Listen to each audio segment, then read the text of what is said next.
Well, we're heading east on the Interstate 10, and we're headed towards Rice Army Air Base. It was a very active base during the Second World War. It was used for advanced training, advanced fighter training. P-39s were based there. And of course, aircraft from all over flew in there. PT-13s would come in from Blythe and from the Morton Flying Academy and other training aircraft, PT-22s, PT-17s. There was a faulty engines that crash landed there. Most of the accidents at Rice happened right on the runway. Flip-overs, landing gear collapse, belly landings.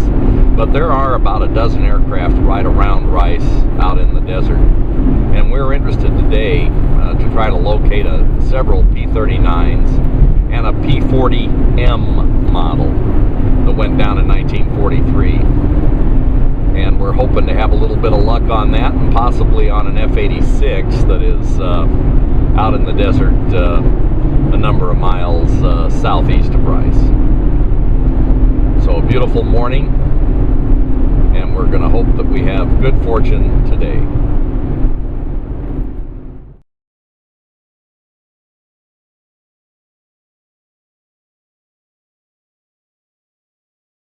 Well, we're here at a Curtiss P-40M site. The aircraft was taking off from Rice Army Air Base when it crashed and burned. Happily, the pilot was able to get out and without any major injuries.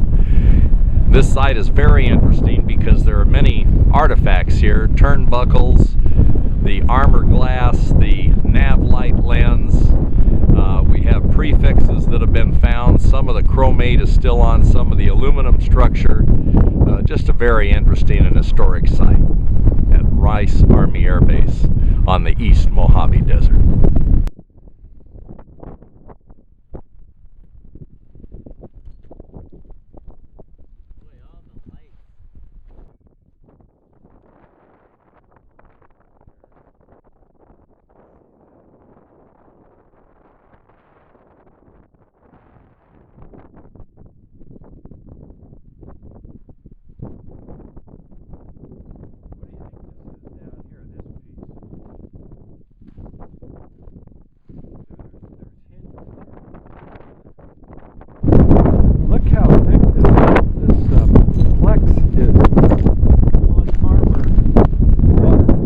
Yeah, that's from the windshield because it's very thick.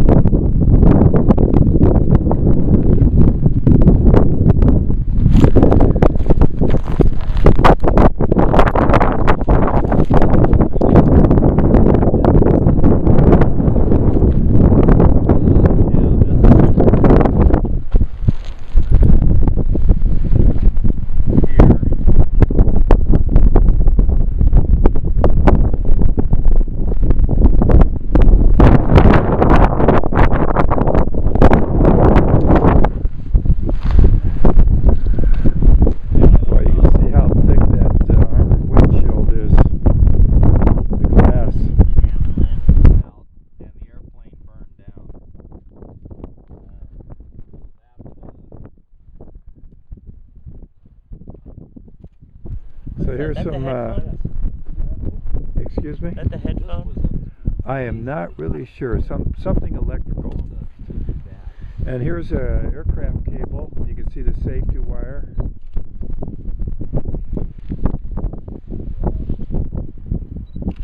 Could you pick up that other end of the cable and kind of just bring it in view of the camera to kind of give it a slow twist so we can take a look at it. Okay, that's good. And there's more cable down here, more material.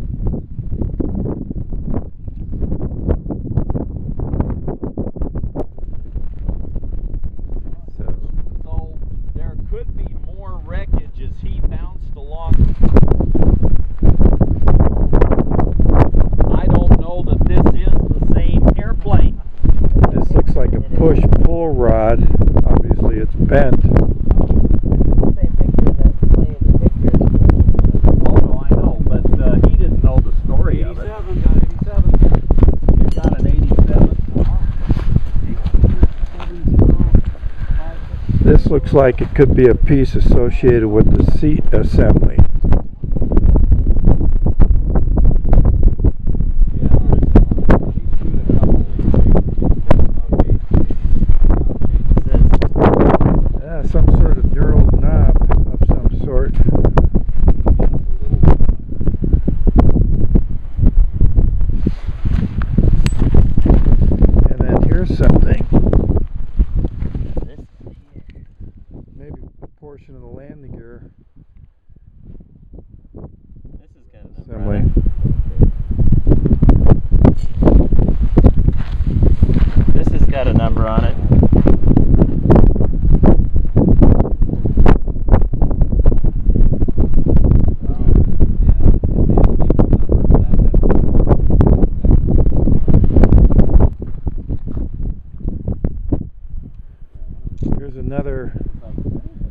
piece, we're going to have to consult the flight manual or the parts manual to determine what part that is.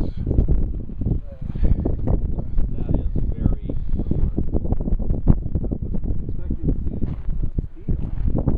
no, they just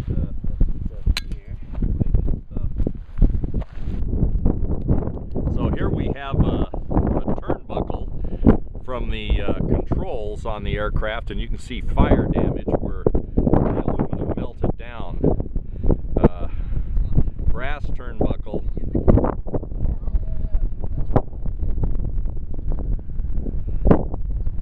Very interesting artifact. Yeah, you can see the safety wire still on. Yeah, safety wire is still there.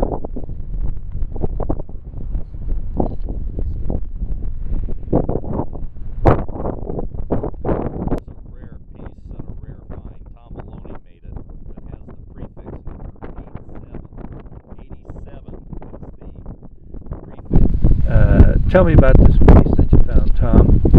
Well, it's a gauge of some sort. It was partially buried in the soil, as you can see the soil line, but it still has the indicator hand arrow attached. The rest of the gauge here came apart. The face is brass. Appears to be some writing on it, but unable to decipher it.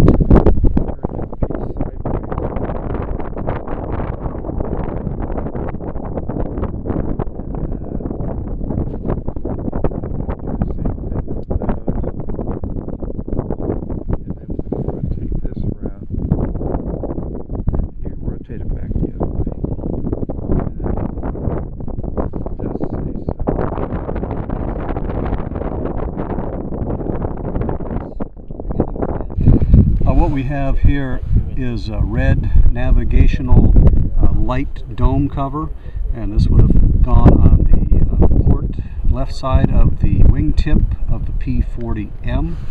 And looks like we have all the parts and pieces of this particular navigational light, which is unusual to say the least, but very historic plane, this P-40M. Or a pair of locking devices which would be associated with the Zeus fasteners on the aircraft to keep nuts.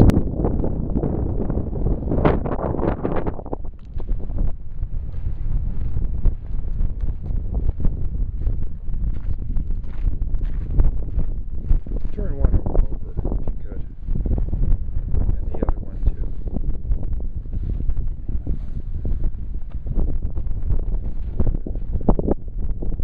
There's several parts here. We're not quite sure what this one's for. And there's also clamps, aircraft clamps.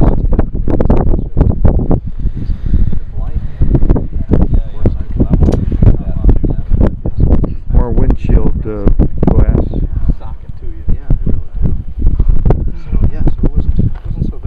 And there's more clamps over here. Yeah, that's an interesting piece. You can rotate that around. And you can see the fire damage on it.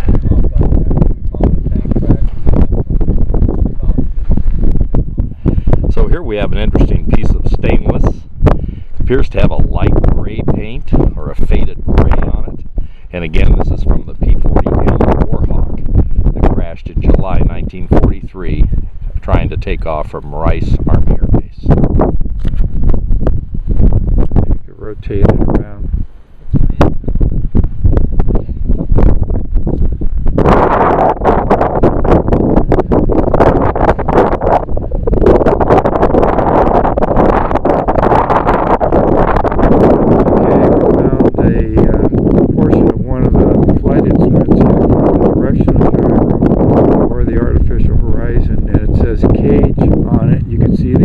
To the right, so you can turn it to the right to catch the instrument.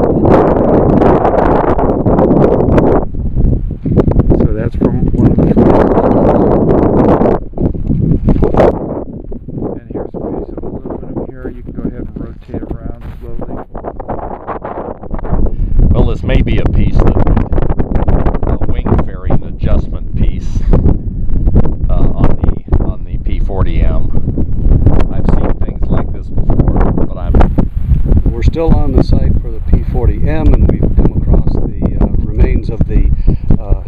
right navigational tip light. This would have been on the right hand side of the air. Wing tip light. And you can see the olive drab color. A little faded, but you can still see it.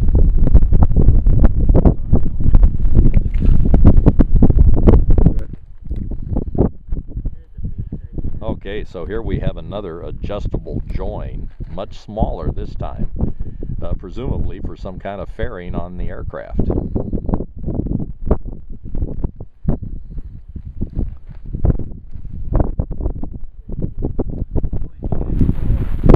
Okay, here's another piece we found here. It's aluminum and it's got a Zeus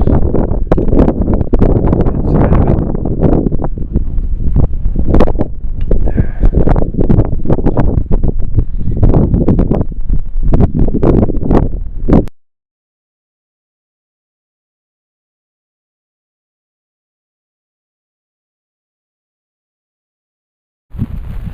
We're out here near Rice Army Air Base with Trey Brandt, who has come all the way from his home in Arizona to be our guide to visit some veteran and vintage World War II P-39 Airacobra crash sites. And we are at one such crash site right now. Trey, can you tell us a little bit about this? Absolutely. What happened back in 1944 was Lieutenant Donald Whistler was in this P-39 and he was at about 10,000 feet. He was doing acrobatics, and when he finished his acrobatics he was going to go on a bombing run. From about 10,000 feet he dropped down to 4,000 feet, released his bombs, then his plane did a snap roll to the left. And then from that point it made two slow circles, went into a flat spin, and impacted at this spot right here. Investigators aren't quite sure what happened, but they speculate that during the snap roll his head may have hit the side of the canopy, which knocked him out, and he was probably unconscious all the way to the ground. And we found something that indicates it was a fatal for sure. Can we go over and take a look at Let's this? take a look at it. So Trey, show us what you found here that proves this was a fatal without a doubt. Well, one of the first things that we saw when we came on the site was this parachute frame. This would have been for the seat pack that the pilot would have sat on. But when you find these, you know for sure that the pilot probably did not make it out of the plane, because this would have been affixed to a bunch of straps and webbing that would have, when he would have stepped in the plane, he would have been wearing this. So when you find these at a crash site, it most certainly means it was a fatal crash. But you look at some of the other interesting artifacts around here. Just numerous 50 caliber shells out here. There's armor plating and lots of other aircraft debris, which I'm sure Pat can identify. And then they'd get in the theater of ops, and they'd get some rounds off on a training flight, and that would be it. Once in a while, and people will say, yeah, they heard about guys getting super cannon, but Here's a little bone. basically no. Really? Wow. Could be a finger bone. It's hard to tell. Now what's behind you right there? That's the seat. Well, this here. Is that the seat seal or no? Okay. Yeah. No. I don't know. The sticks I've seen are a little beefier than that.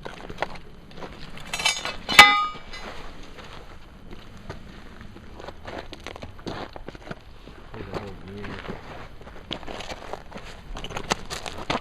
Look at this figure. One moment. Here, you want to pick up those 50s? You saw the numbers on this. So there's Nice a numbers. 50. The That one one is off, on the it's left says 43. But One in the middle is 43. And the one on the right is 1942. sorry. Why don't you turn it over slowly? Look at this. With that. Can't take enough pictures. So here we have a piece with the prefix number, and 14 is one of the numbers for the P-39. Yeah, you know what happened last time? I was meeting a friend in Needle. The one is sheared off, but you can see 141. So here's a large gear associated with the aircraft. We don't know exactly where this goes, but we're going to find out when we look at the manual on the aircraft. Well, here's a collection of parts that somebody placed here years ago, it looks like, from the aircraft. Heavy structure, very, very beefy. You can see the evidence of the fire, the burn down. The aluminum was molten and then congealed. You see the fire damage on the aluminum. Then the aluminum interacts with the soil, and then that deteriorates it. Accelerates the deterioration. And you've got heavy structure here and aluminum. A very interesting site, very large microsite. So here's another piece with the prefix number 12.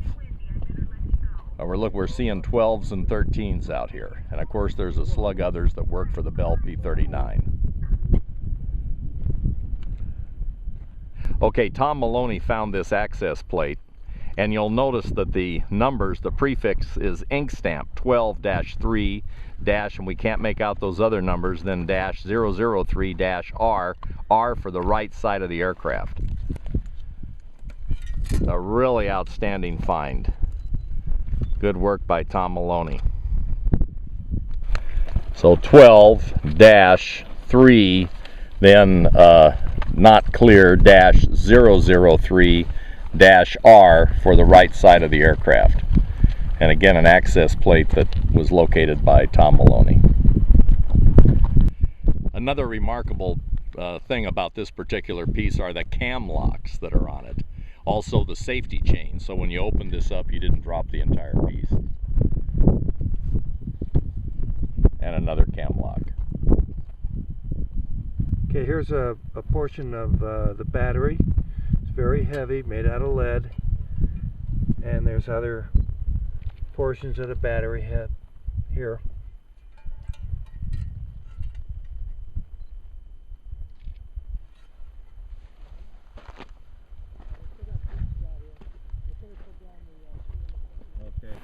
We're gathered here for a moment to remember Second Lieutenant Whistler, who lost his life in the crash of his P-39 north of Rice Army Air Base.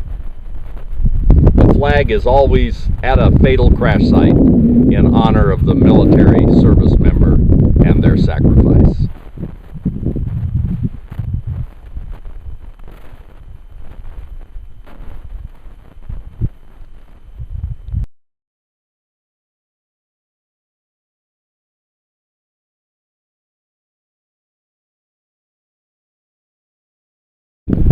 So we're en route to find the crash site of a P-39Q that came down in February of 1944.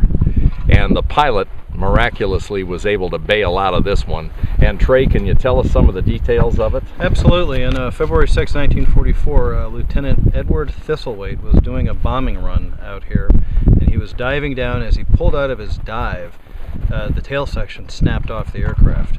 At that point, the doors blew off the side of the P-39, and he said, "I'm out of here." He undid his belt and threw himself out and pulled his chute.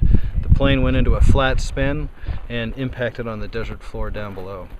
One thing which is kind of interesting to note is that the pilot, he did go on to fly P-51s in Europe, and he was shot down by a Focke-Wulf sometime in 1945. Now we believe we're close to the main impact. My son Patrick found this piece, and remember this is an in-flight breakup. This has the prefix number on it. So we know we have P-39 right here. And now we're going to head on and see if we can find main impact and see if we can find maybe something from the tail assembly that came off the aircraft. Well, Trey has found a piece of aircraft here that is definitely, again, P-39 based on the numbers all over this. This is lightweight and presumably from the tail of the aircraft. The tail separated in flight. And now we're finding practice bombs also in this area. This was a bombing and gunnery range as well. But we're really on the trail of something exciting here. All these years, and that old aluminum holds up so well. So here we have a number prefix 14, which again is a P-39 prefix. Here we have additional prefixes right here. And we have a 12 We have a 12 on this, which is another prefix for the P39. This is great. So here we came across a More practice eyes. bomb, Oh, yeah. Where's and these are scattered all over the desert here. Anything off there to the right? Coming back. Wait, go. So here we are at the main impact of our P39Q that went down in February of 1944. The pilot happily bailed out. One of his practice bombs is right here. There are two of them. The fins off the practice bombs a P39 would carry. There are also some 50 caliber rounds, 1942, and St. Louis Armory. Two of those empties here, and other odds and ends, including some heavy metal. And this is the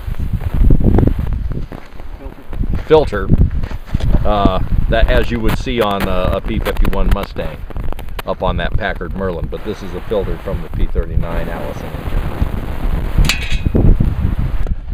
So Trey, tell us about how the tail came off this airplane. Well, what happened was the pilot was going for a dive bombing mission. At about 4,000 feet, he pulled out of his dive. The tail section, the empennage, broke free of the aircraft. The airplane went into a flat spin. The doors came off the canopy, and he went ahead and bailed out. Pat's son found some parts, I don't know how far away, Quarter mile at least. a good quarter mile. Yeah. So we don't know where the tail section came down, but the fuselage definitely came down here. And the pilot's actually incredibly lucky to have gotten out. Because I mean, you can see by the amount of parts here, there's not a lot left. Right. And the tail feathers, the light material my son found appears to be from the tail of the aircraft. Rudder or elevator. We were thinking more likely rudder. So that tail is down this way someplace, or parts of it. And then it's widely scattered over the desert.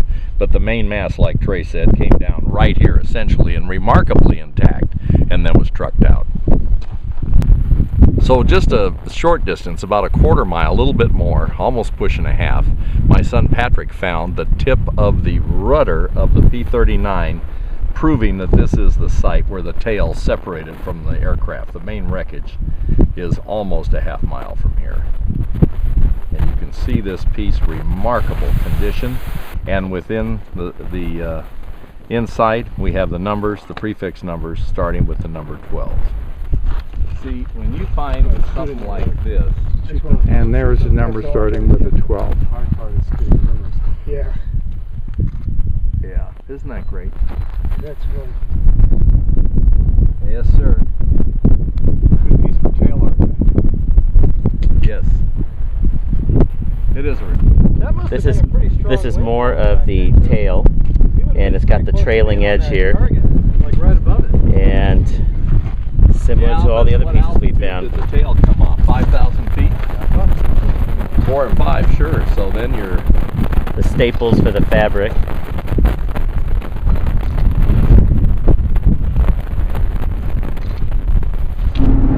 Well, it's been a great day, a long day. We visited 3 World War II era crash sites, a P-40M and 2 P-39Q Airacobras. One of the P-39s, regrettably, was a fatal. The other, the pilot was able to bail out of. The tail came off. Miraculously, he was able to get out of that thing. And we found parts of where the tail came down. My son found the very tip of the rudder, scattered over a wide area. We did a lot of walking today, covered probably 4 miles. Thanks to Trey Brandt, who came out from Arizona to help us with this and to be a guide to the 2 P-39s. And thanks to Bob Koch from 50 years ago, a photo he took at the P-40M site, we were able to line that up and get back to that site. Thanks to the great teamwork today of our group of 5 from California, Tom Maloney, Dave Mahalik, our cameraman Bruce Guberman, my son Patrick, and of course I'm just lucky to have a good team like this. We accomplish so much when we work together. You cover so much more ground, and once people know what to look for and what the ropes are, then we know we've got a really good chance of success. So, the end of a fine day on the eastern Mojave Desert in late fall 2011.